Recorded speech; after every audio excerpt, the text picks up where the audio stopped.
Queremos que el Señor aumente nuestra fe aquí en María Evangelizadora Radio, un pedacito de cielo en tu hogar. Nos complacemos en presentar Crece en tu fe con nuestro hermano Américo Tejada. Que nunca olvide tus promesas. Saludos en este glorioso día y bendiciones a los radio creyentes que escuchan María Evangelizadora Radio, que están sedientos de la palabra de Dios. Les envía un saludo a su hermano Américo Tejada de la parroquia San Simón Stock San José, que está localizada en el Bronx y pertenece a la Arquidiócesis de Nueva York. Estamos aquí todos los miércoles de 4 a 5 p.m. y los sábados de 9 a 10 a.m. hora de Nueva York. A los hermanos y hermanas que viven en la ciudad de Nueva York, si quieren ponerse en contacto con su servidor, pueden llamarme al 718-933-5299. En este segmento de estudio bíblico titulado Crece en tu fe, estamos estudiando el credo de los apóstoles, que es la profesión de nuestra fe católica, donde profesamos una sola fe en los misterios, en las doctrinas, que solo podemos conocer gracias a la revelación divina que nos afirma que Dios es una trinidad de personas divinas y nos dice que no creemos en fórmulas, sino en las realidades que esas fórmulas expresan, y que la fe nos permite tocar es nuestro acto de confianza en todo lo que Dios es, lo que nos dice y lo que nos pide. Nuestro objeto no es un enunciado, sino una persona, porque no se puede amar a quien no se conoce. Que los artículos del credo de los apóstoles nos acompañen en el camino hacia el conocimiento, que es nuestro camino hacia el amor. Pero antes vamos a comenzar con la oración, y lo hacemos en el nombre del Padre, del Hijo y del Espíritu Santo. Señor, que todo lo que hagamos este día inicie con tu bendición y termine con tu ayuda. Que todo lo que digamos este día sea motivado por tu amor e inspirado por tu gracia. Que nuestras obras de este día reciban tu inspiración y perduren en tu paz. Todas estas cosas, Padre Celestial, te las pedimos en la luz y poderoso nombre de tu Hijo Jesús, que vive y reina en unión del Espíritu Santo, quien es Dios, por los siglos de los siglos. Amén. Los créditos de estudios bíblicos son dados al doctor Scott Hahn, a la Biblia de Jerusalén y a la hermana Evelyn Morán y su ministerio de música. A los hermanos y hermanas que viven en el Bronx, para invitarlos a nuestro ciclo de oración de la parroquia San Simón Stock San José, que está localizada en el 2191 Valentine Avenue, esquina calle 182, comenzando con la misa a las 7:30 p.m. todos los viernes por la noche. Para anunciarles que también tendremos una misa de sanación el segundo viernes de cada mes a las 7:30 p.m., donde se impartirá el sacramento de la unción de los enfermos y también se orará por ellos. Así que traigan todos sus enfermos o vengan para orar por ellos. Habrá acceso para personas en silla de ruedas. También tendremos una hora santa con la exposición del Santísimo, todos los jueves de 7 a 8 p.m. Así que están todos invitados. En el segmento anterior decíamos que la virginidad de la Santísima Virgen María, predicha y profetizada en la Antigua Alianza, se convierte en un testimonio irrefutable de la condición de Mesías del Señor Jesús, el ungido de Dios, el Cristo. Este pequeño aspecto de la devoción cristiana tradicional siempre formará una parte esencial de una auténtica profesión de fe cristiana. Hermanos, el credo niceno, además de confesar el hecho de la encarnación de Dios, confiesa la razón. El Hijo de Dios, por nuestra salvación, bajó del cielo. Aquí, la salvación posee un significado muy concreto, una riqueza que me temo que se ha ido perdiendo con el paso de los siglos. Cuando hoy en día los cristianos hablan de la salvación, suelen referirse a ella como la salvación de algo, como dicen los evangelios. Jesús vino para salvar a su pueblo de sus pecados, como lo anuncia Mateo capítulo 1. Una razón cierta y espléndida que, no obstante, palidece al lado del pleno significado de la salvación. Y es que el Nuevo Testamento deja claro que no solo somos salvados de algo, sino para algo. Somos salvados para la filiación. Somos salvados para poder compartir para siempre la vida de Dios, viviendo como hijos de Dios, en el Hijo eterno de Dios.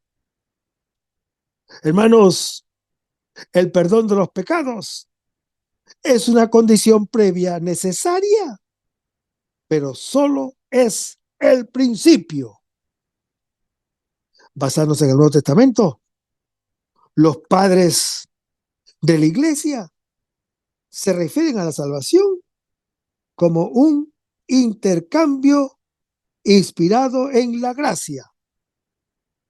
Dios asumió la humanidad para que podamos compartir su divinidad. Bajó del cielo para que seamos o para que nosotros podamos subir al cielo con Él y vivir la vida que Él vive. Este intercambio, hermano que me escuchas, constituye la clave para entender las cartas del apóstol San Pablo. Dice, porque conocéis la gracia de nuestro Señor Jesucristo, que siendo rico se hizo pobre por vosotros, para que vosotros seáis ricos por su pobreza. Y lo anuncia en 2 Corintios capítulo 8. En otra ocasión, el apóstol escribe, pero al llegar la plenitud de los tiempos, envió Dios a su Hijo, nacido de mujer, nacido bajo la ley, para redimir a los que estaban bajo la ley, a fin de que recibiesen la adopción de hijos, como lo dice Gálatas capítulo 4. Pero vayamos a 2 Corintios capítulo 8, versículo 9.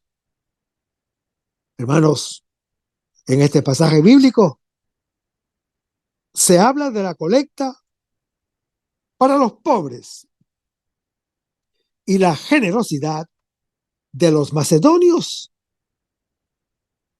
Durante el año 48 hubo una gran hambruna en Judea y en Jerusalén, según lo anuncia Hechos capítulo 11, debido a la mala cosecha del año anterior, que era año sabático, durante el cual los judíos no sembraban para dejar descansar la tierra. Al conocerse esa situación de penuria, se organizó una colecta para ayudar a los creyentes de Jerusalén.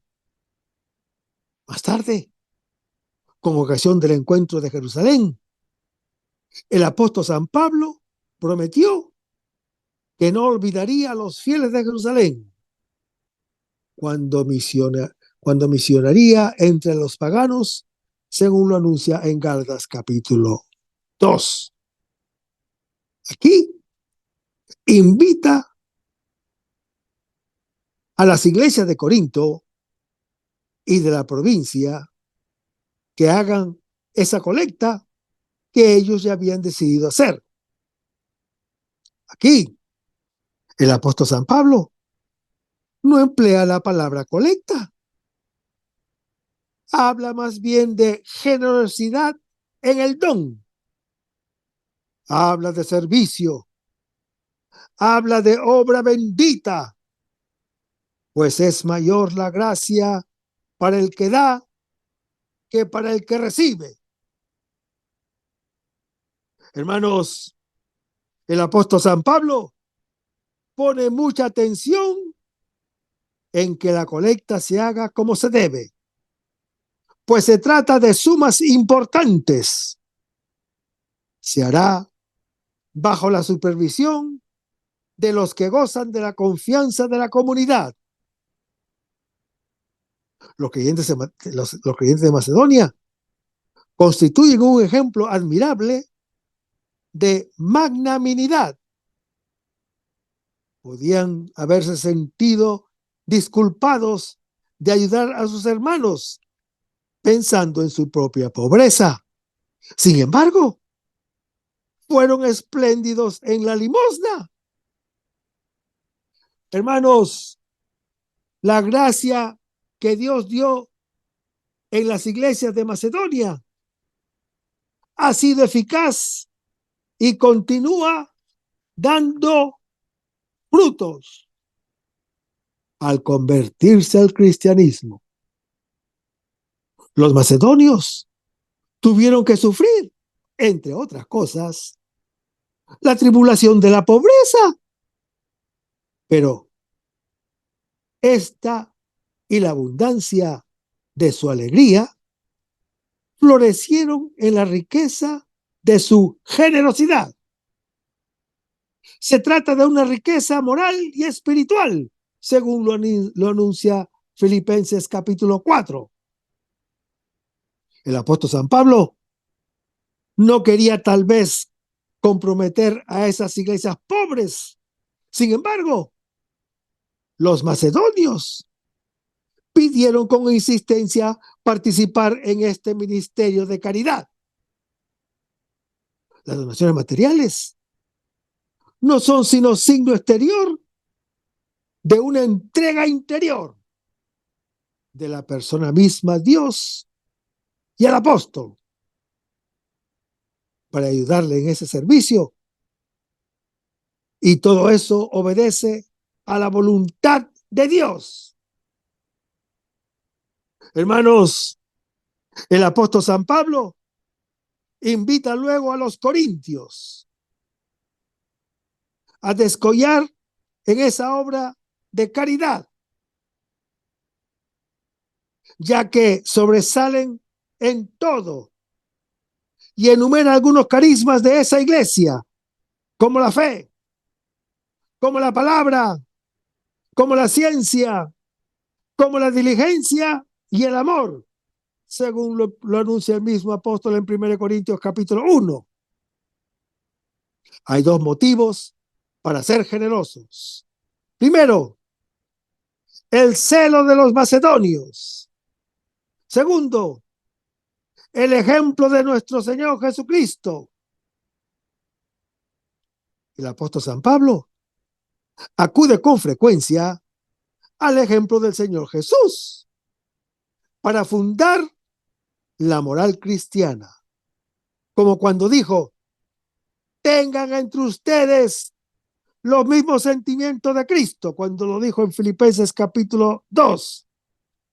Y en Efesios capítulo 5 nos dice: sean pues imitadores de Dios como hijos queridos y vivan en el amor como Cristo los amó y se entregó por nosotros como oblación y víctima suave de suave aroma. Dice: el cual, siendo rico, por ustedes se hizo pobre, para que ustedes se enriquecieran con su pobreza. Hermanos, la riqueza de que Cristo quiso voluntariamente despojarse no fueron bienes materiales, sino la gloria y los privilegios que le correspondían por su naturaleza divina, según lo anuncia Juan, capítulo 17. Y la pobreza que por amor a nosotros quiso abrazar fue la humilde condición humana, sujeta a toda clase de tribulaciones, que terminan con la muerte.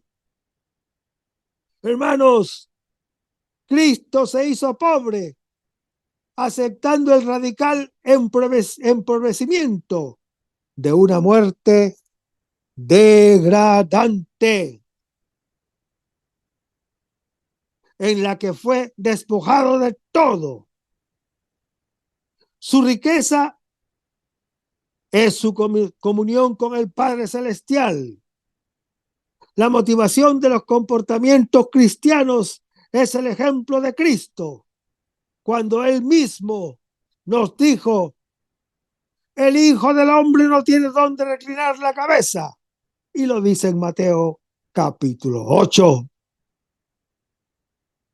Y San Juan Crisóstomo, gran santo de la Iglesia Católica, nos dice: si no podéis entender que la pobreza enriquece, representaos a Jesucristo. Por eso el apóstol San Pablo nos recomienda, en cuanto a la colecta en favor de los santos: haga también ustedes tal como mandé a las iglesias de Galacia. Los primeros días de la semana, cada uno de ustedes deposite lo que haya podido ahorrar, de modo que no se hagan las colectas precisamente cuando llegue yo. Y lo dice en 1 Corintios capítulo 16. Hermanos, Cristo Jesús se hizo hombre para que el hombre pudiera participar de los privilegios que él tenía: una filiación divina, una vida nueva, una gloria eterna, según lo anuncia Gálatas capítulo 4. Hermanos, en la limosna cuenta más la disposición interior que la cantidad. Otro santo de la Iglesia Católica, San Agustín, nos dice: si extiendes la mano para dar, pero no tienes misericordia en el corazón, no has hecho nada. En cambio, si tienes misericordia en el corazón, aun cuando no tuvieses nada que dar con tu mano, Dios acepta tu limosna. En esta ocasión, los corintios pueden ayudar a los hermanos necesitados de Jerusalén. Podría ser que algún día los corintios requieran la ayuda de otra iglesia. A la comunidad de los romanos, el apóstol San Pablo les dará otro motivo para socorrer a los santos de Jerusalén, cuando les dice: si los gentiles han participado en sus bienes espirituales, ellos a su vez bien deben servirles con sus bienes temporales. Y lo dice en Romanos capítulo 15. Hermanos, este significado más hondo de la salvación: a través del bautismo nos hacemos partícipes de la naturaleza divina. Lo dice 2 de Pedro capítulo 1. Cuando los primeros padres de la iglesia hablan de la redención, se atreven a describirla en términos de teosis o teopeisis,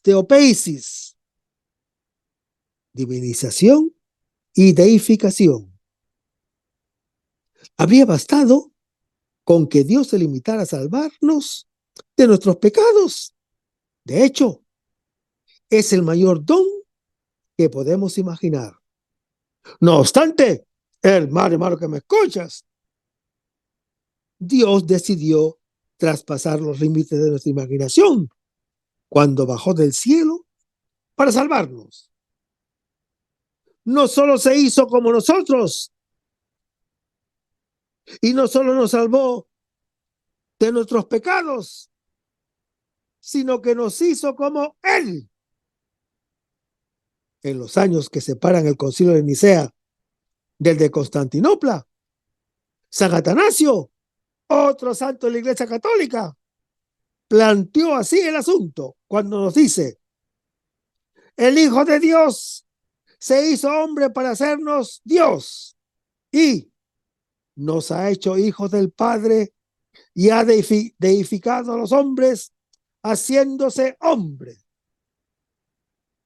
Es un axioma de la filosofía que el conocimiento se fundamenta en cierta similitud entre lo que conoce y lo conocido. Yo puedo conocerte a ti porque compartimos una naturaleza humana común.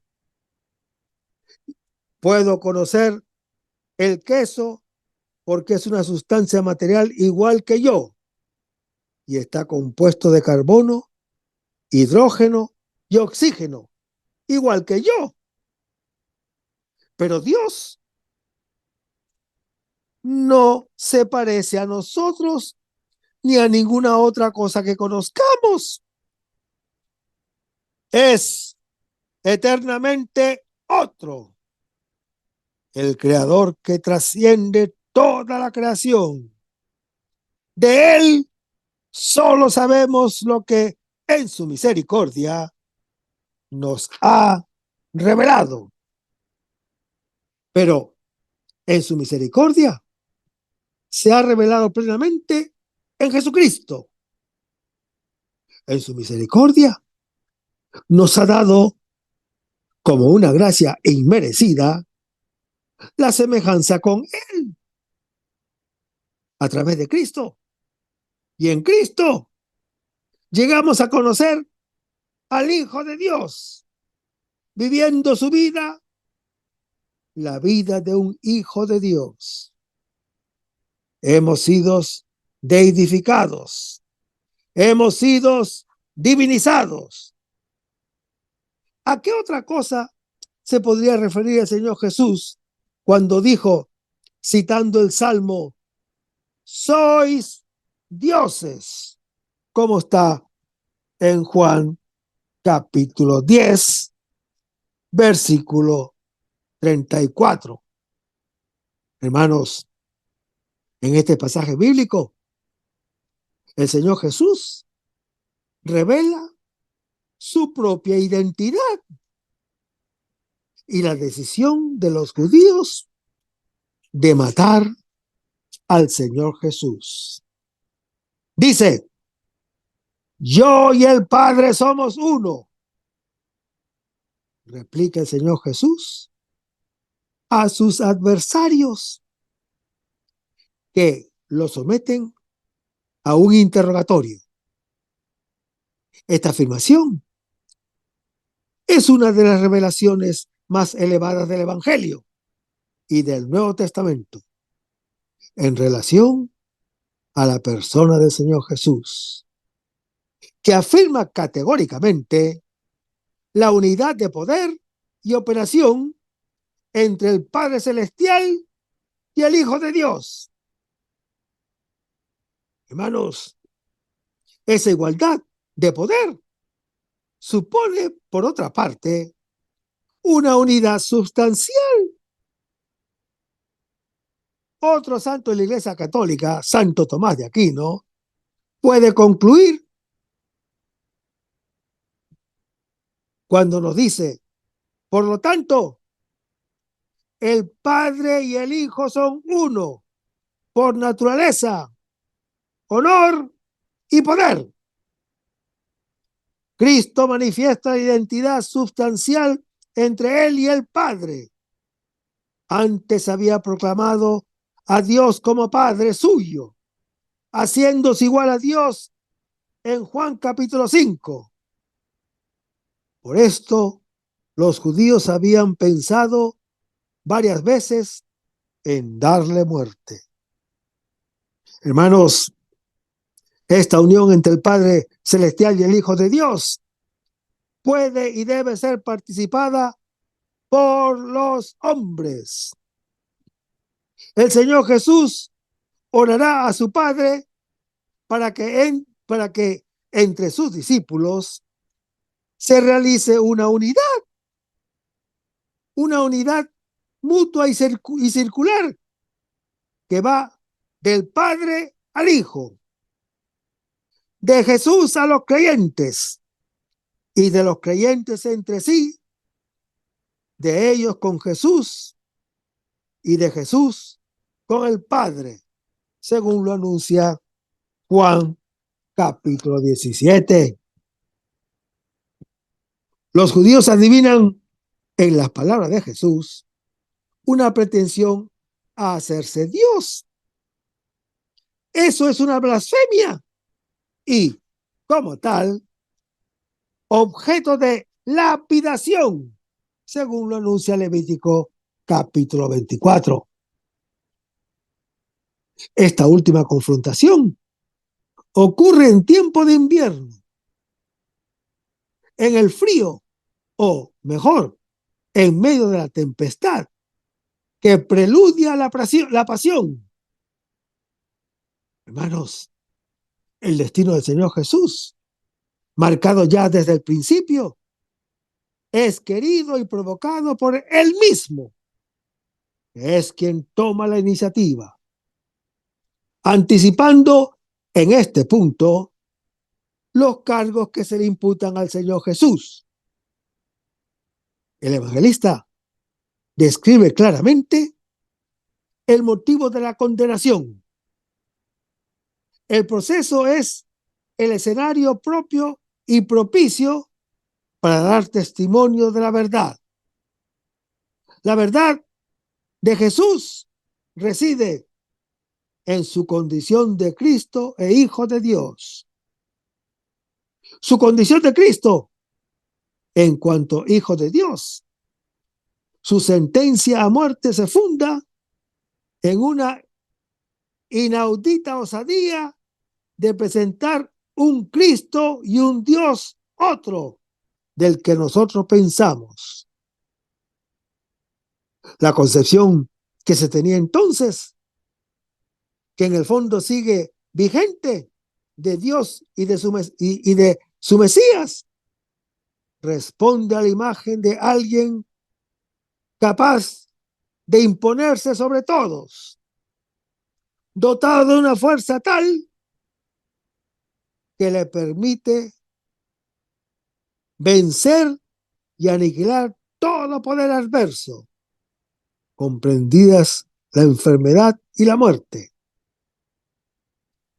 El Señor Jesús, en cambio, presenta un Dios y un Mesías que para nada corresponde con nuestras expectativas ni con nuestros temores. Es Señor en cuanto es siervo, es pastor en cuanto manso cordero, es salvador en cuanto da la vida. Nos salva mostrando quién es Dios para nosotros y quiénes somos nosotros para Él. Hermanos, el Señor Jesús acaba siendo ejecutado no por sus obras ni por la violación del sábado, según lo anuncia Juan capítulo 5, sino por su pretensión de ser hijo de Dios, que ahora se califica y censura como blasfemia. ¿A qué otra cosa se podría referir la segunda carta del apóstol San Pedro con ese escandaloso anuncio de que somos partícipes de la naturaleza divina en segunda de Pedro capítulo 1? Podemos conocer a Dios porque se ha hecho como nosotros y porque nos ha hecho a nosotros como Él. Hermanos, sin Jesús jamás seríamos capaces de conseguir conocer la eternidad o la divinidad. Ambas son completamente extrañas a nosotros y desde luego jamás podríamos llamarnos lo que somos ahora, hijos de Dios. Pero Vayamos a 1 Juan capítulo 3, versículo 1. Hermanos, este pasaje nos habla de nuestra filiación divina. Somos hijos de Dios y debemos vivir como tales. Hijos de Dios. Esto se puede entender de diferentes maneras. Uno puede pensar solamente que Dios quiere a los hombres o que la dignidad de la persona humana es muy grande. Pero aquí, el apóstol San Juan nos llama la atención sobre dos puntos. Primero, somos hijos para llegar a ser semejantes a Dios. No ambicionemos nada menos perfectos que esto. Segundo, somos hijos para volver al Padre. ¿Acaso pensamos lo suficiente en el fin único y tan trascendente para el cual Dios nos eligió? Sabiendo esto, ¿cómo podríamos no entender que Dios nos va purificando de mil maneras?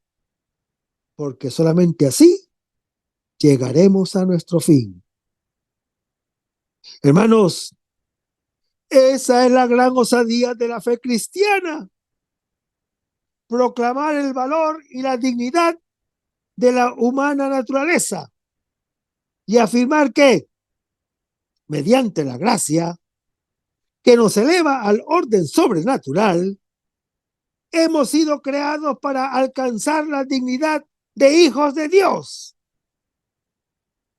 Este don sobrenatural, hermano que me escuchas, nos introduce en la intimidad divina y nos hace familiares de Dios al compartir todo lo que Dios es. Seremos semejantes a Él y llegando a ser, en algún modo, Dios con Dios, según lo anuncia 1 Corintios capítulo 13, donde se nos dice que el amor al prójimo tiene su fuente en la Santísima Trinidad, Dios Padre, Dios Hijo y Dios Espíritu Santo.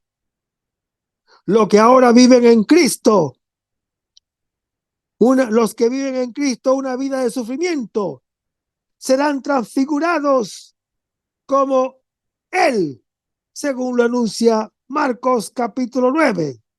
Entonces, el universo alcanzará su meta, teniendo como su centro a los hombres, hijos de Dios, o más bien, el hombre nuevo, según lo anuncia el apóstol Pablo en su epístola a los Romanos, capítulo 8.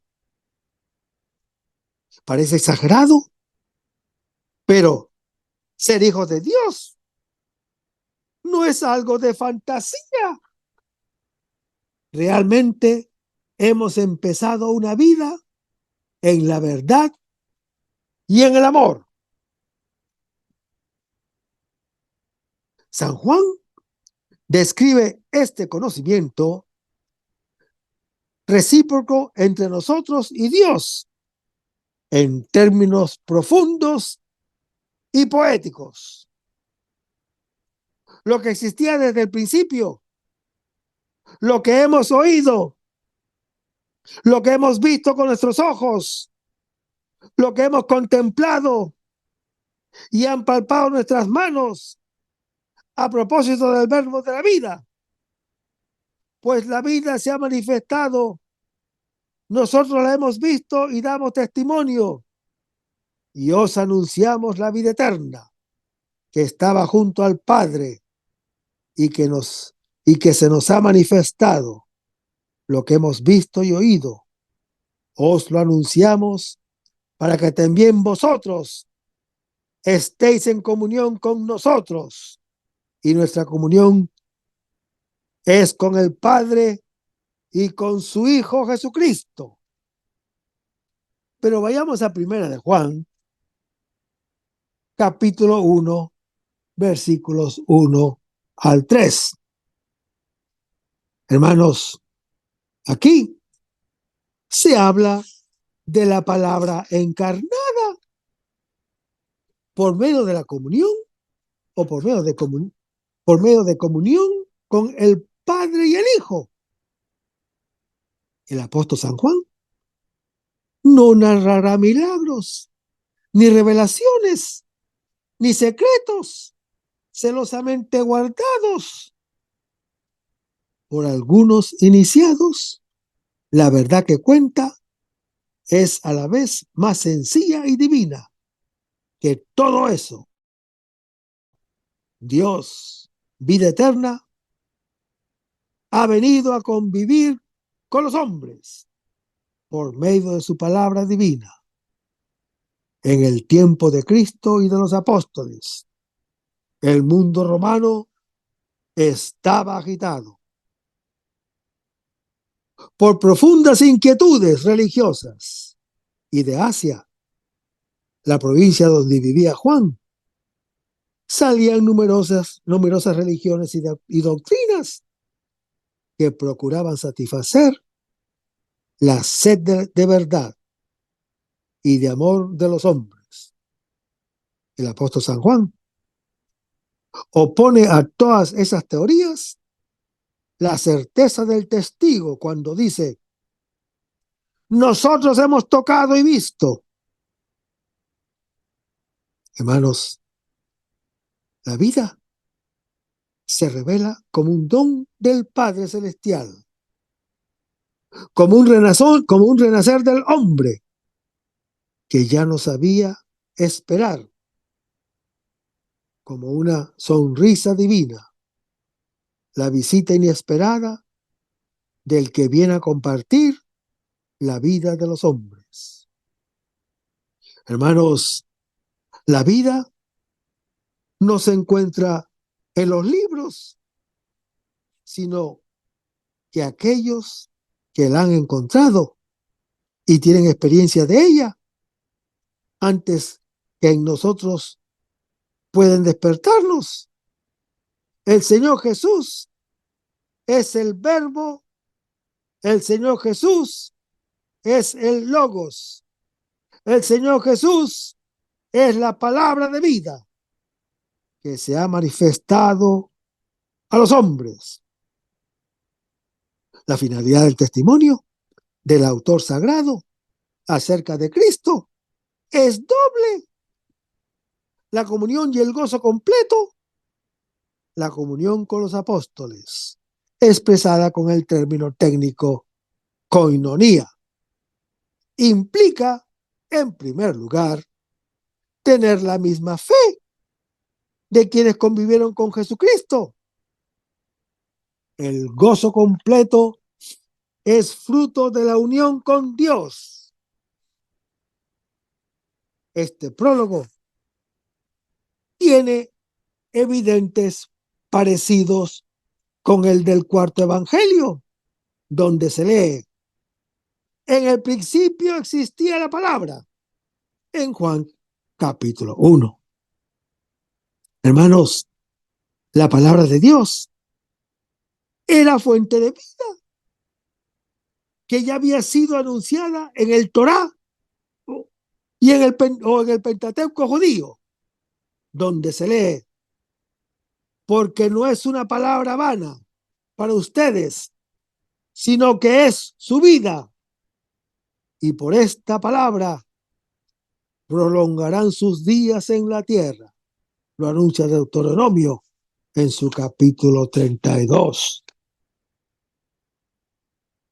Y el apóstol San Pablo lo reafirma cuando dice: en medio de la cual brillan como estrellas en el mundo, manteniendo en alto la palabra de la vida. Así, en el día de Cristo, serán mi orgullo, ya que no habré corrido ni me habré fatigado en vano. No los dice el apóstol Pablo en Filipenses capítulo 2. Hermanos, aquí el nombre palabra se da al Hijo de Dios, con el que los apóstoles han vivido. Y su cumplimiento evoca el deseo del versículo 3, donde leemos: lo que hemos visto y oído, se lo anunciamos, para que también ustedes estén en comunión con nosotros, y nosotros estemos en comunión con el Padre y con su Hijo Jesucristo. Hermanos, la comunión cristiana abarca a todos los creyentes en Dios y en Cristo. El mismo Jesús lo expresa cuando dice: no ruego solo por estos, sino también por aquellos que, por medio de su palabra, creerán en mí, para que todos sean uno, como tú, Padre, en mí, y yo en ti, que ellos sean también uno en nosotros, para que el mundo crea que tú me has enviado. Yo les he dado la gloria que tú me diste, para que sean uno como nosotros somos uno, yo en ellos y tú en mí, para que sean perfectamente uno, y el mundo conozca que tú me has enviado y que los has amado a ellos como me has amado a mí. Padre, los que tú me has dado, quiero que donde yo esté, estén también conmigo, para que contemplen mi gloria, la que me has dado porque me has amado antes de la creación del mundo. Y lo dice en Juan capítulo 17. Hermanos, el testimonio apostólico es el instrumento de esa comunión. Leamos las Escrituras. En cuanto a ustedes lo que oyeron desde el principio, permanezca en ustedes. Si permanecen ustedes lo que oyeron desde el principio, también ustedes permanecerán en el Hijo y en el Padre. Y esta es la promesa que Él mismo les hizo, la vida eterna. Y lo dice en 1 de Juan, capítulo 2. Hemos sido salvados para la comunión, que es el significado del término griego koinonía. Hemos sido salvados para unirnos con Cristo. Hemos sido salvados para poder llamar a Dios Padre nuestro. Hermanos, esta salvación se fundamenta en la verdad de la divinidad del Señor Jesús. Como dice San Atanasio, gran santo de la Iglesia Católica, el hombre no estaría divinizado si el verbo que se hizo carne no fuera de la misma naturaleza del Padre. Pero la salvación se fundamenta también en la verdad de la humanidad del Señor Jesús. Si la encarnación del Hijo de Dios fuera una ilusión, fuera una apariencia, como afirmaban los herejes, carecería de todo poder salvador. Lo que no ha sido asumido no ha sido curado, decía San Gregorio Nacianceno, otro santo de la Iglesia Católica. San Atanasio fue el guardián delegado de Nicea y Gregorio el genio inspirador de Constantinopla, el segundo concilio que dio forma a nuestro credo dominical.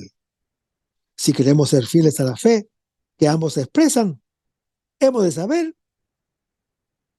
qué quieren decir sus expresiones. El Señor Jesús bajó del cielo por nuestra salvación. Y esa salvación fue mucho más que una misión de rescate. Fue una nueva alianza. el establecimiento de un auténtico vínculo familiar entre nosotros y Dios, todopoderoso y eterno. Nuestra adopción, hermano que me escuchas, al igual que la paternidad de Dios, no es una metáfora, es real. Repito, es real. Para el Papa San Juan Pablo II, se trata de una espléndida buena nueva cuando nos dice: nosotros no somos la suma de nuestras debilidades y nuestros fracasos. Decía, al contrario, somos la suma del amor del Padre a nosotros y de nuestra capacidad real de llegar a ser imagen de su Hijo. Esforzándonos por imitar la vida humana de Dios, nos hacemos más semejantes a Él. Por eso repetimos un breve resumen de esa vida cada vez que recitamos el Credo de los Apóstoles. Hermanos, a mucha gente le extraña que el credo pase inmediatamente del nacimiento de Jesús a la pasión del Viernes Santo. No es raro que no mencionaremos su bautismo, sus milagros o sus sermones. El caso es que es así. En una frase, nació de la Virgen María, y en la siguiente, fue crucificado bajo Poncio Pilato. En este sentido, hermano que me escuchas, los credos se parecen un poco a los evangelios. En 1892, un famoso estudioso alemán describía el Evangelio de Marcos como un relato de la pasión, con una extensa introducción. Lo cierto es que los acontecimientos de la última Pascua del Señor Jesús, lo que la tradición llama el misterio pascual, señala la culminación de nuestra salvación. Todo lo demás que dijo e hizo el Señor Jesús fue solamente una preparación para el momento en que murió, en que resucitó y ocupó su lugar en la gloria a la derecha del Padre Celestial. La mayoría de nosotros no tendremos ocasión de imitar los milagros del Señor Jesús. No se nos permitirá que multipliquemos los panes y los peces. No se nos llamará a curar la ceguera o la lepra. No obstante, es probable que suframos mucho antes de dejar nuestra vida terrenal. Y es seguro que moriremos. Con su sufrimiento, el Señor Jesús nos enseñó a sufrir. Nos mostró cómo sufrir. Es más, a través de su comunión con nosotros, nos hace capaces de sufrir como Él.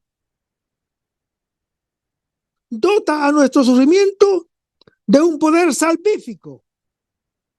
El apóstol San Pablo sufrió mucho, desde latigazos y azotes hasta la prisión y el naufragio.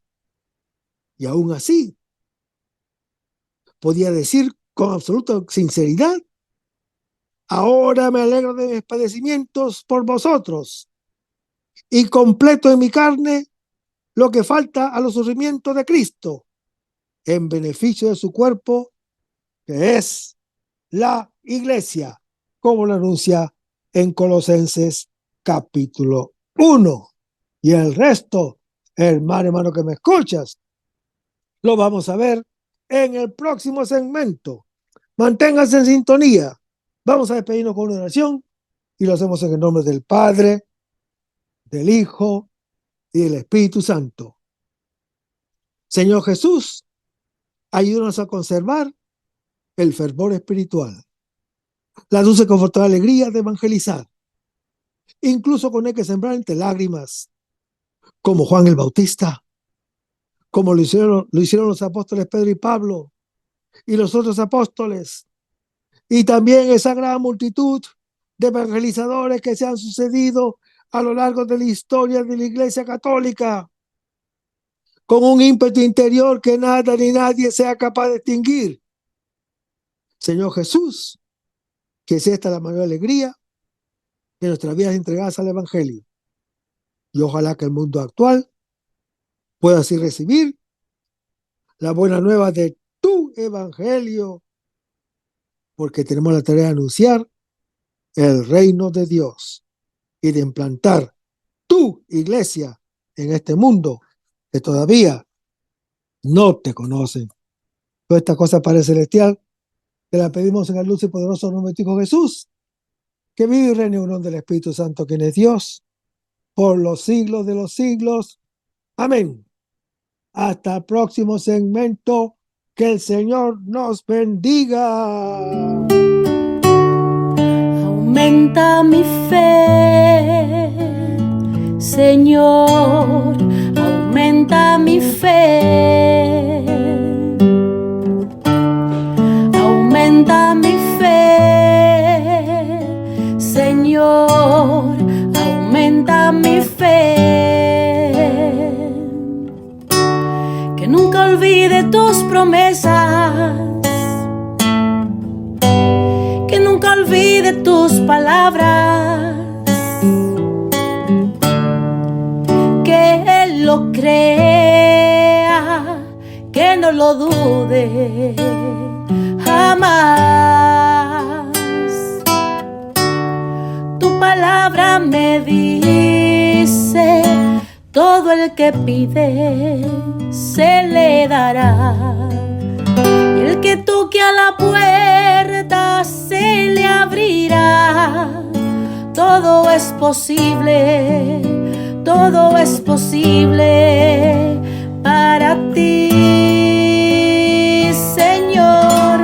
Aumenta mi fe, Señor, aumenta mi fe.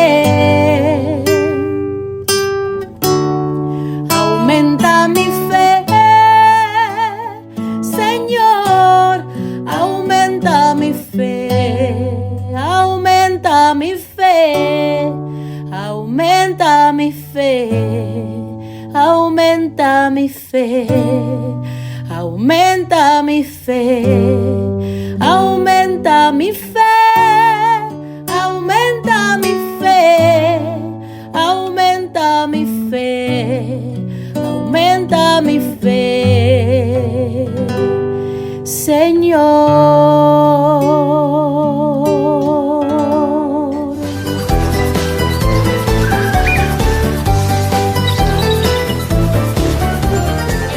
María Evangelizadora Radio. Un pedacito de cielo en tu hogar. Evangelizando para el mundo. 100% católica. Sí, yo estoy aprendiendo.